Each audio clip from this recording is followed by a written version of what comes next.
welcome back. So for the first pose that if you don't have any time in the morning and you just want to get yourself strong to get going, so I would recommend a cat and cow pose. So if you have your mat set up this way, basically you come in on your all fours, okay? So make sure that you do have your shoulder right above your wrist and your hips over your your knees, and put it here. If you can see me on the side, it would look like this. Okay, so your hands, your arms, right, your shoulder above your wrist for optimizing reason, and your hips right above your knees, optimizing reason, because that is the angle, the most efficient way for your body to hold up your weights. And if you go, your hands a little bit out this way, it won't be as efficient, but it's a little bit is okay. So just be aware of this. Now, at the same time, as I learned over the years, your wrist, if it's directly 90 degrees, it's really a lot on your hands. So sometimes we do have a tendency to move over a little bit further out than the most optimizing position for our shoulder. That is okay if you do that, but make sure that you're aware of your hand position because you're holding up yourself, your body weights on your two arms, okay? So the first pose, we call that and cats and cow. So you just round it up like a cat as much as you can, and inhale, expand, and drop your belly to the ground and try to keep your arms straight and look up your head. And this is when you inhale and you exhale. Inhale. You can do it at your own pace.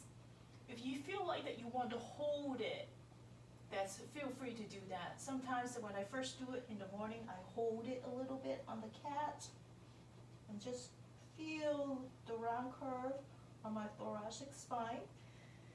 And inhale to cow. So if after a couple of times you feel like that you can move a little bit faster, feel free to do that. But if you want to continue with the slow pace, it's perfectly fine. What you're doing is working on your spine, okay? This, we call that a spinal movement.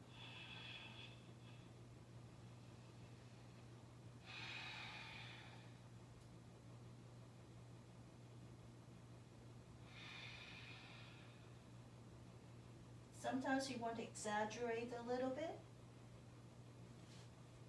You can tilt your head further up and you come down to cow. You can either move back a little bit and sit on your hips while you're doing that. So cats and cows, and just feel the sensation on your spine. I would say do about 6 to 8 times in the morning, and slowly come back to your neutral spine, okay? When you come back to your neutral spine, as you can see me here, extend your right leg up, okay? So, and tuck your toe in, and you see how I'm rocking back and forth? So right now, I'm doing a cow stretch, okay? I'm stretching this side, okay? Extending it. I'm exaggerating the movement by rocking back and forth a little. Okay, so when you are ready, bring it up to hip level and look down on your mat, okay? Now, if you notice my toes, I'm dorsiflexing instead of pointing. This is a preference thing. If you're dorsiflexing, you were also working on your inner thigh, okay? I'll explain that to you later. If you are pointing, that's fine. You probably will be able to raise your leg a little bit more like a hip height. But if you're dorsiflexing, you have to be aware of it. You might bend your knee a little bit. So bring your knee to nose, round up your spine, and bring it out. Exhale. Inhale. Exhale. Inhale. Inhale. Exhale. Inhale. Exhale. Exhale. Two more times. So we just 6 reps. Inhale. Because we don't have Exhale. a whole lots of time. Now feel free to drop your legs onto the ground. And just feel free to adjust your arm if you feel like it's too far out. And add your opposite arm. In my case, it is my left arm. Okay? And steady your whole body. When you feel like you're ready, I think my knee's a little bit too close, or go a little bit high. Level, so it's right underneath my hips. When you're ready, lift up your right legs up, level, and just look at your mat, okay? Okay, and just hold for 4 counts. 3, 2, and 1, and descend your arms and legs. Basically, you're just holding it, working up your core, a small movement, get your core warm up. And now, lift, and hold for 4, 3, 2, 1, and descend your arm and leg at the same time. Take a breath, take a break. Remember to breathe, even when you're holding, okay?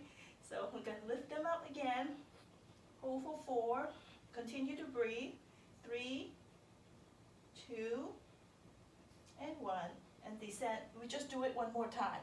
So when you lift up your arm and leg, the rest of your body remains still, okay? Hold, 3, 2, and 1, descend. So bring your arm back with the other arm, and you have your right legs walk over to the left side, slowly, slowly, and turn to look at your foot. And just breathe. And notice the stretch on your right side when your right legs walk over to the left side. It's a lateral stretch on your side, and notice the way you feel. And slowly let your foot walk back. And bring it back to meet the other knee. So that's how you do it. On the other side, now you're gonna do the left leg extend. And look over here. And remember, tuck your toe in for a cow stretch, stretching your cow. And I exaggerating it by rocking back and forth. And when I'm ready, I lift up to hip level and bring it knee to nose with the dorsiflex. Your head can remain looking at the ground. Right now, we're not stretching so much, straining your neck yet.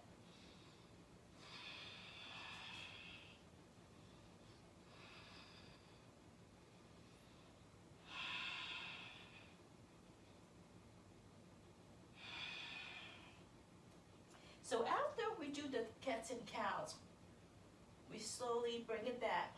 When we extend our arms, now make sure it is level. The rest with your leg, feel free to adjust and bring your leg down. We are on a bird dog, and just hold for 4 count. 4, 3, 2, and 1. Descend. So when you're holding, remember to breathe. Don't just hold your breath, okay? So you're holding on your body, but not your breath. So lift again, hold for 4, 3, 2, and 1. We just do it 2 more times, okay? Once you get used to the movement, you know you don't have to be so focused on your movement. You can automatically breathe and coordinate with your breath. 3, 2, 1. Descend. And just one more time. Lift. 4, 3, 2, and 1. And bring your hand back. And now walk your foot to the right side and turn to the right side to look at your foot. And bring it back. And now you can move back either on a child's pose, or you can lift your arms up to do a hip circle. So this is one way you can do your hip circle. Just make sure you do a 360 degrees. So move your hip to the side and front and the other. So this concludes our short practice today. Thank you.